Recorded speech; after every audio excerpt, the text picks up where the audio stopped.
Damas y caballeros, bienvenidos. Iniciamos La Otra Opinión, una presentación de Producciones Mediavisión. En menos de 25 años, el doctor Óscar Iván Zuluaga pasó de ser concejal de Pensilvania Caldas a ser una seria opción para ocupar la presidencia de la República de Colombia. Consciente de la importancia del voto caribe, la campaña del doctor Óscar Iván Zuluaga valora el aporte recibido por parte del Partido Conservador. Personajes como el doctor Antonio Sabaraín, ideólogo del movimiento político que lidera la representante electa a la Cámara Inés López, el doctor Carlos Rodado Noriega, quienes aportan su total respaldo a la candidatura del doctor Óscar Iván Zuluaga. ¿Por qué le convendría a la región caribe colombiana la presidencia a cargo del doctor Óscar Iván Zuluaga? Esta noche conoceremos la otra opinión del candidato presidencial y del doctor Carlos Rodado Noriega. Bienvenidos. Queridas amigas y amigos de la costa caribe, en la otra campaña andan diciendo que yo voy a acabar con el programa Familias en Acción y el adulto mayor. Eso es falso. Cuando fui ministro de Hacienda, conseguí los recursos para ampliar y lograr esa gran cobertura. Ustedes lo saben. ¿Qué me propongo ahora como presidente? Ampliar el programa de Familias en Acción y el adulto mayor, con la jornada escolar completa para que los jóvenes estudien de 8 a 4 y reciban 2 alimentos diarios gratuitos, el desayuno y el almuerzo. Y vamos a promover el programa de mujeres emprendedoras, para que muchas mujeres, hoy en Familias en Acción, también reciban una ayuda para que sean empresarias. Doctor Óscar Iván Zuluaga, bienvenido a la región caribe colombiana. Sergio, muchas gracias. Es para mí un honor estar en este programa. Saludar a toda la teleaudiencia en la costa caribe. Me siento emocionado de estar en esta tierra que quiero tanto. Mi alma es caribe.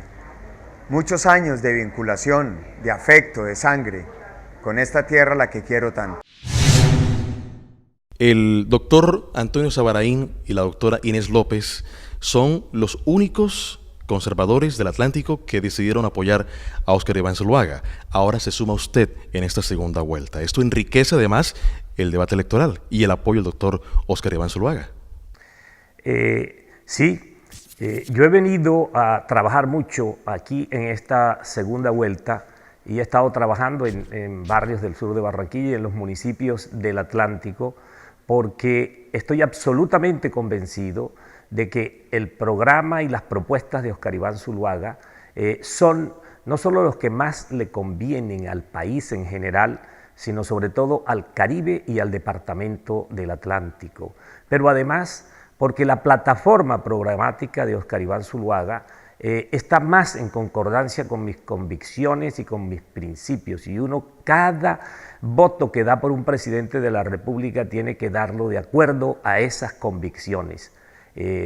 La única disparidad, la única disonancia que un ser humano no se puede permitir es entre su pensamiento y su conciencia, y por eso estoy respaldando de manera muy decisiva la candidatura presidencial de Óscar Iván Zuluaga.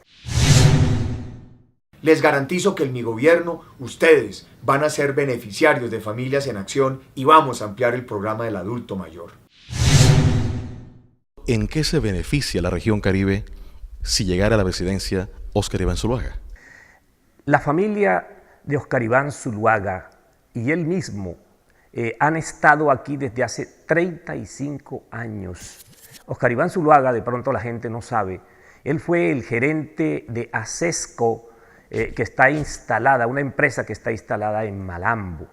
La familia Zuluaga y la familia Escobar, que son la misma familia, se instalaron en Malambo hace ya más de 3 décadas.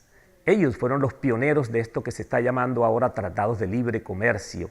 Ellos creyeron no solo en el Caribe y no solo en el Atlántico, sino en un municipio del Atlántico a orillas del río Magdalena. Allí instalaron la primera fábrica, transformando materias primas para producir bienes que se exportan, aprovechando el transporte fluvial y el marítimo, que son los más baratos. Entonces no se hablaba de tratados de libre comercio, no había los estímulos que se derivan de estos tratados de libre comercio, que reducen los aranceles y que hay además otro tipo de beneficios, no se paga a veces determinados impuestos y se colocan en zona franca. Ellos le creyeron a la competitividad del Caribe colombiano. Esa familia dijo: hay que apostarle al mejor lote de Colombia, y el mejor lote de Colombia es este triángulo septentrional que se llama Departamento del Atlántico. De tal manera que una familia que ha creído en el Departamento del Atlántico es una familia en la que uno tiene que creer. Ellos han creído en nosotros y nosotros debemos creer en ellos. Sus vínculos con la región Caribe son muy fuertes. Su esposa es barranquillera. ¿Esto le suma? La verdad, Sergio, no solo mi señora. Tengo 2 hermanos que viven en Barranquilla, mis sobrinos nacieron en Barranquilla. Tenemos las empresas de la familia desde hace ya 40 años en Barranquilla. Por eso mi alma es Caribe. Yo me siento unido de sangre. Y una de mis grandes ilusiones es ser presidente de la República para luchar por la costa Caribe, para mostrarle a todos los habitantes de la costa Caribe y de Colombia las enormes posibilidades que tiene esta región para generar empleo, oportunidades, inversión, para superar problemas como la pobreza, la extrema pobreza, para darle oportunidad a los jóvenes. Me muero de las ganas de trabajar por esta tierra que quiero tanto, la costa Caribe. La paz de Colombia se logra cuando el sector agropecuario sea rentable, no dialogando con el terrorismo de las FARC en La Habana. ¿Cómo se llegó a dar esta alianza entre el conservatismo y el Centro Democrático? Bueno, primero porque hay una afinidad ideológica, y las afinidades ideológicas dan lugar a alianzas que son lógicas.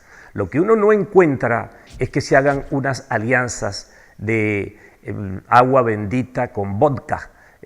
Uno, por ejemplo, no entiende cómo la señora Piedad Córdoba, Gustavo Petro y las mismas FARC hacen campaña política con el candidato presidente Juan Manuel Santos. Allí no hay ningún tipo de afinidad ideológica, allí hay una disparidad profunda y uno se da cuenta que es simplemente una alianza ni siquiera electoral, electorera. En el caso de la alianza de Marta Lucía Ramírez, una mujer extraordinaria, de una inteligencia que la ha podido advertir el país y que colocó 2 millones de votos. Ella sola colocó más votos que todos los senadores conservadores juntos. Ese hecho fue un hecho político. De hecho, quedaron destituidos todos los jefecillos regionales y ella se convirtió en jefe única del Partido Conservador, y por eso ella llegó a este acuerdo con el doctor Óscar Iván Zuluaga. Lo que le llegó allí al Centro Democrático cuando Marta Lucía hizo público su respaldo y su apoyo a través de un pacto político ideológico coherente.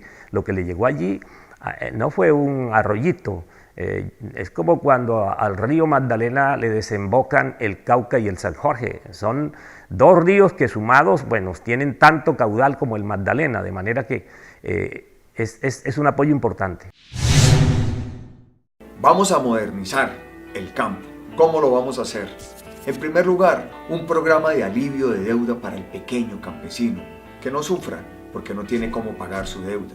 Segundo, vamos a reducir las tasas de interés para que sean las más bajas del mercado. Por 1 millón de pesos de préstamo, que un campesino pague 30.000 pesos de interés al año.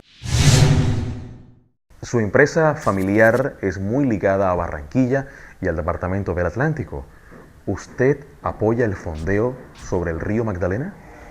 La empresa que siempre hemos tenido desde la década de los 70 ha tenido navegabilidad por el río Magdalena y es cumplidora a la ley, es cumplidora a las decisiones.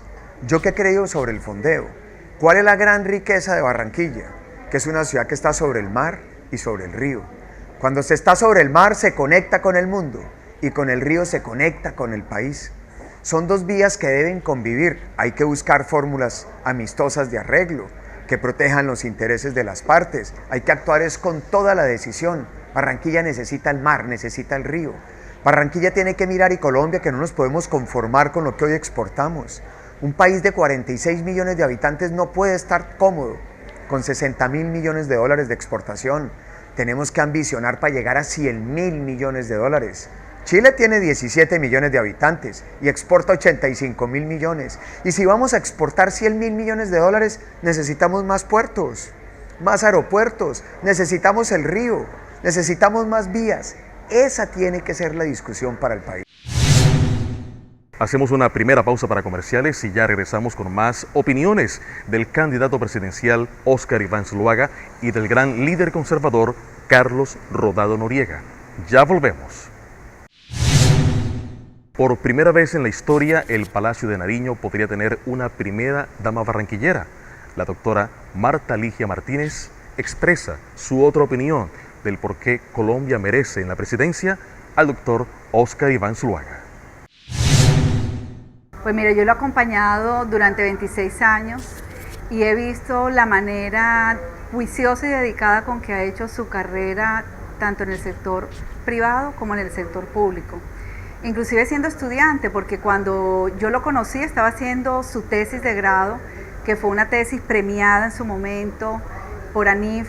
Luego en el noviazgo él se fue a estudiar al exterior, a especializarse. Lo vi empezar su carrera en el sector privado con mucho éxito siempre, porque es un hombre dedicado, estudioso, con una capacidad de liderazgo muy grande. Y pues en el sector público, empezando desde siendo concejal de su pueblo, haber renunciado a tantas comodidades y tantas cosas para ir a ser alcalde de su pueblo, que fue una experiencia maravillosa donde pudo ejecutar muchos programas. Él siempre me decía que la plata del Estado alcanzaba para muchas cosas cuando se manejan con pulcritud, con buenas decisiones, se logran realmente resultados impresionantes. En cuanto al tema de la paz que tanto se discute en Colombia, ¿qué pacto político y qué sugerencias fueron acatadas entre Óscar Iván Zuluaga y la doctora Marta Lucía Ramírez? El doctor Óscar Iván Zuluaga desde un principio puso unas condiciones y puso también unos plazos para que un proceso de paz no se vuelva una cosa interminable, como decía Adlai Stevenson, hasta cuando el infierno se congele. A esto hay que ponerle unos plazos razonables y unas condiciones. Pero la condición mínima que debe tener un proceso de paz es que el grupo insurgente, el grupo guerrillero, cese toda actividad criminal, todos los actos terroristas, porque esa es la única manera de mostrar que hay una real voluntad de dejar la violencia y de llegar a la paz. Cuando se han desarrollado procesos en Colombia de la misma manera como se está desarrollando con la misma metodología, esos procesos todos han fracasado. Si usted mira, por ejemplo, la historia política de los procesos de paz en Colombia, para referirnos a los últimos 30 años, mire, han fracasado la Paloma de la Paz de Belisario Betancur, y fracasó porque se hizo de la misma manera como se está haciendo es decir, se establece por un lado el diálogo que a veces se establece como un montaje, una comedia, una farsa, y simultáneamente se le permite a la guerrilla que siga cometiendo actos criminales, actos terroristas, que sigan reclutando menores, que sigan secuestrando niños y niñas, como el intento de ayer en el Cauca. Todos los días lo ve usted poniendo carros, bombas, ¿no?, haciendo voladuras a la infraestructura petrolera del país, a la infraestructura eléctrica. Si estas dos cosas se pretenden hacer al mismo tiempo, los procesos de paz fracasan. Y les repito, fracasó la Paloma de la Paz de Belisario Betancur por utilizar esta misma metodología y fracasó con la explosión del Palacio de Justicia. A los terroristas los quiero ver en la cárcel, porque quienes han cometido crímenes de lesa humanidad, crímenes atroces, tienen que pagar por el daño que le han hecho a la sociedad, a los colombianos de bien, a los que trabajan, a los que han asesinado y secuestrado, a los que han extorsionado, a los niños que reclutan, a los atentados contra las torres de energía. ¿Cuántos camiones, buses han incendiado en las carreteras? ¿Cuánto dolor han traído? Las FARC no ha generado nunca un hecho de paz. Quienes han cometido delitos de lesa humanidad y crímenes atroces tienen que estar en la cárcel, tienen que pagar por lo que le han hecho a los colombianos. Recientemente una encuesta de Napoleón Franco da una ventaja considerable al candidato Óscar Iván Zuluaga. ¿Cuáles son sus cuentas, doctor Rodado? Miren, ustedes se dan cuenta que los medios de comunicación, algunos medios de comunicación, realmente han quebrantado la ley más importante que debe tener un comunicador social, la objetividad. Eso hizo que incluso un colega de los medios de comunicación, Juan Gozaín, dijera que realmente le parecía una cosa verdaderamente indignante, hasta el punto de considerar que algunos medios de comunicación se habían ensuciado en el mismo fango de los politiqueros más vulgares del país al haber perdido la objetividad en la información. No es que no informen, es la manera y es la forma como se debe, ¿no?, informar. Mire, algunos medios de comunicación se convirtieron en una especie de vergüenza, que colocaron su dignidad a la altura de la suela de los zapatos, pero el pueblo colombiano no ha creído definitivamente en esa manipulación, porque los medios impresos, los medios televisivos, los medios radiales tienen una audiencia, pero es que hoy hay una audiencia que es mucho más penetrante que todos esos medios de comunicación y son las redes sociales, es el Twitter, es el YouTube, es el Internet, que no solamente son más abarcadores, sino que también son más ágiles en la comunicación. Y además la gente cree mucho más en esos mensajes que en la manipulación y en el manejo de la información que hacen algunos medios de comunicación. Por eso el pueblo colombiano respaldó mayoritariamente al candidato Óscar Iván Zuluaga, hubo una ventaja de 500.000 votos, sigue ganando en las encuestas. Hay unas encuestas que no son creíbles porque se equivocaron en primera vuelta. Hacemos una segunda pausa para comerciales. Esta noche la otra opinión del candidato presidencial Óscar Iván Zuluaga y el exministro, exembajador, exgobernador Carlos Rodado Noriega. A tan solo 5 días de la segunda vuelta de las elecciones presidenciales en Colombia, el doctor Óscar Iván Zuluaga insiste que dialogará con la FARC si éstas bajan las armas, que la reciente tregua por la época electoral demuestra que sí pueden hacer un cese al fuego unilateral, una de las principales condiciones que pide para continuar los diálogos de paz si llega a la presidencia de la República. Queremos conocer sus conclusiones, sus opiniones en nuestra cuenta de Twitter, @laotraopinionco. A ustedes, una feliz noche. Vamos a quitarle el IVA a la maquinaria del sector agropecuario, un programa ambicioso de mantenimiento de las vías terciarias y veredales que facilite la comercialización, asociar a nuestros pequeños campesinos para que puedan tener acceso a la tecnología, a la asistencia técnica y un apoyo a las estructuras de comercialización. En mi gobierno, la Casa de Nariño será la casa del campesino. Vamos a tener un campo rentable que le va a aportar al empleo del país.